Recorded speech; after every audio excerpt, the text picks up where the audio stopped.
नमस्कार, बिहार न्यूज में आपका बहुत बहुत स्वागत है। मैं हूं ऋचा भूषण। इस वक्त की बुलेटिन में खबरों में है बहुत कुछ, पर आइए नजर डालते हैं सुर्खियों पर। राजद का भाजपा नेता सुशील मोदी पर पलटवार, कहा भाई और बेटे की कंपनी का कैसे बढ़ा शेयर।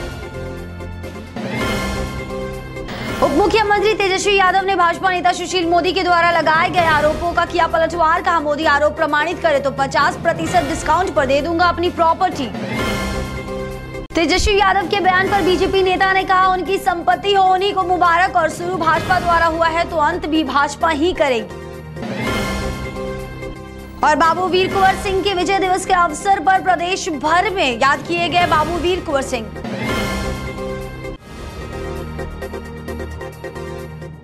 और अब खबरें विस्तार से। सोमवार को बिहार विधानमंडल से पारित होगा जीएसटी बिल। इसको लेकर बुलाई गई विशेष सत्र का सभी दलों का समर्थन हासिल है। कांग्रेस नेता सदानंद सिंह ने कहा कि बिल के पास होने से बिहार को फायदा होगा, तो वही जदयू प्रवक्ता संजय सिंह ने कहा कि जदयू शुरू से ही इस बिल का समर्थन करती है।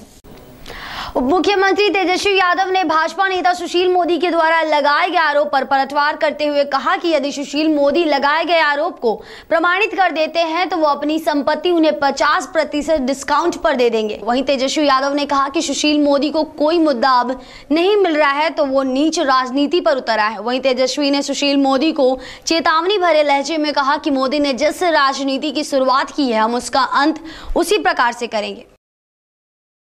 उधर राजद प्रदेश कार्यालय में एक प्रेस वार्ता को संबोधित करते हुए राजद प्रवक्ता मनोज झा ने सुशील मोदी पर गंभीर आरोप लगाए। उन्होंने सुशील मोदी पर मनी लॉन्ड्रिंग का आरोप लगाते हुए कहा कि मोदी के भाई की कंपनी आशियाना होम्स अवैध तरीके से राजधानी पटना में जमीन का खरीद बिक्री करते हैं और अवैध संपत्ति अर्जित करते हैं। बल्कि सगे ही नहीं, मिलता जुलता चेहरा भी, राम और श्याम मैंने कहा था लाइटर वैन में हंसते हुए। और दूसरी चीज जो बहुत महत्वपूर्ण है कि आशियाना होम्स की जो मैंने कहा कि उसके जो निदेशक एक हैं ललित छाछवड़िया जी, उनके जो कार्यशैली है, उनका जो नाम है लॉन्ड्रिंग को लेकर के 87 से वो हैं, और किस प्रकार से कंपनी बनाई जा रही है, कंपनी मर्ज की दी जा रही है, कंपनी के शेयर कैपिटल के साथ ऐसा मैनिपुलेशन होता है कि लोगों को समझ में नहीं आता है और कंपनी अच्छा करने लगती है। मैं समझता हूँ इन सब के लिए एक निष्पक्ष जांच की आवश्यकता है। केंद्रीय मंत्री रविशंकर प्रसाद के बयान को लेकर सियासी महकमा में घमासान मचा हुआ है। प्रदेश के अल्पसंख्यक मंत्री अब्दुल गफूर ने पलटवार करते हुए कहा कि इस समय धर्मनिरपेक्ष पार्टियों को एकजुट होकर सांप्रदायिक ताकतों के खिलाफ लड़ने की आवश्यकता है। वहीं राष्ट्रीय लोक समता पार्टी के प्रदेश कार्यालय में बाबू वीर कुंवर सिंह के विजय उत्सव का आयोजन किया गया। मौके पर पार्टी के कार्यकर्ताओं और नेताओं ने बाबू वीर कुंवर सिंह के चित्र पर माल्यार्पण कर उन्हें श्रद्धांजलि अर्पित की।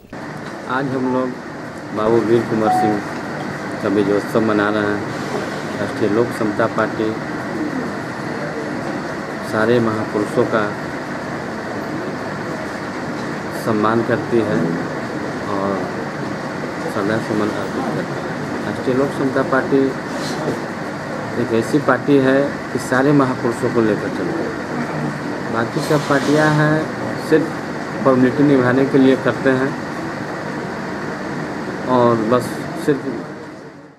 बिहार प्रदेश समाजवादी पार्टी के प्रदेश अध्यक्ष सह पूर्व केंद्रीय मंत्री देवेंद्र प्रसाद यादव ने पत्रकारों से बातचीत के दौरान कहा कि 2 दिवसीय पार्टियों की बैठक में यह निर्णय लिया गया कि सपा के राष्ट्रीय अध्यक्ष अखिलेश यादव के निर्देशानुसार अगले जुलाई और अगस्त तक प्रदेश भर में पार्टी इकाई, जिला इकाइयों और प्रदेश इकाइयों का निर्वाचन पूरा कर लिया जाएगा। रविवार को प्रदेश कार्यालय में आयोजित 2 दिवसीय जिला अध्यक्षों, राज्य कार्यकारिणी सदस्यों और पदाधिकारियों की बैठक के बाद प्रदेश अध्यक्ष देवेंद्र प्रसाद ने ये बातें कही। वही उन्होंने बताया कि आगामी 26 और 27 अगस्त को 2 दिवसीय कार्यकर्ता प्रशिक्षण शिविर का आयोजन होगा, जिसमें प्रदेश भर से हजारों की संख्या में लोग जुटेंगे। जिला की अध्यक्षों की बैठक कल हुई संपन्न। आज हमारा कार्यकारिणी की बैठक चल रही है, अभी समाप्त हुआ है करीब अब 1 घंटे और चलेगी। उसमें मुख्य फैसला ये हुआ है कि 2 महीने के भीतर 2 लाख समाजवादी पार्टी अपना सदस्यता भर्ती का काम करेगी और 10,000 सक्रिय सदस्य बिहार में बनेंगे। इसके लिए 2 महीना का टाइम मुकर्रर किया गया है।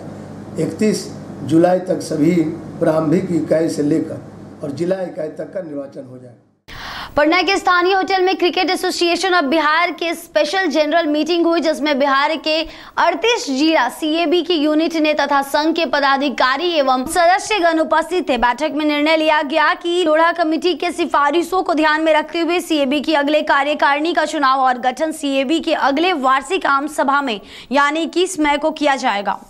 बैठक के बाद पत्रकारों से बातचीत में सीएबी के सचिव आदित्य वर्मा ने बीसीए पटना के पदाधिकारियों के ऊपर बिहार क्रिकेट को विनाश करने का गंभीर आरोप लगाया। और कल तक हम कहते थे कि बिहार में क्रिकेट शुरू हो गया है, यही हमारी जीत है, लेकिन आज हम आप लोगों के माध्यम से कहना चाहते हैं कि बिहार के क्रिकेट जिन लोगों के हाथ में अभी है, वहाँ से क्रिकेट का तो कुछ भला होते नहीं दिख रहा है, बल्कि बीसीसीआई के अंदर देश के मीडिया के सामने हमारे राज्य का अपमान हो रहा है, जो हम लोगों के बर्दाश्त के बाहर है। तो अब हम लोगों ने अपना जो